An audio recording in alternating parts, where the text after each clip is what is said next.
High, আমি বঙ্গার লীনা। আজকের একটা ভিডিওতে আপনাদেরকে অনেক স্বাগত। এখন বাজে ওই 9টা। চলুন রেডি হয়ে এবার কলেজের উদ্দেশ্যে যাওয়া যাক। প্রত্যেকদিন কলেজের শেষে ছুটি হওয়ার পর এই যখন সবাই মিলে একটু গল্প করি, জানেন তো এই জিনিসটা খুব ভালো লাগে।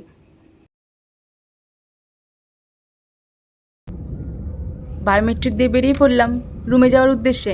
যাওয়ার পথে দেখুন ফুচকাওয়ালার সাথে দেখা। চলুন একটু ফুচকা খাই। দেখুন তো জিনিসটাকে চিনতে পারছেন? বহুদিন পর জানেন তো এটাকে দেখলাম। এই দেখুন আমাদের নাচের স্টুডেন্টরা এসেছে। এদের স্কুলে কোনো একটা ফাংশন আছে, তাই আমাদেরকে এসে বলছে দিদি আমাদেরকে নাচ শিখিয়ে দাও। চলুন এদেরকে নাচ শেখাই। ভিডিওটা তাহলে এখানেই শেষ করছি। দেখা হবে পরে কোনো একটা নতুন ভিডিওতে।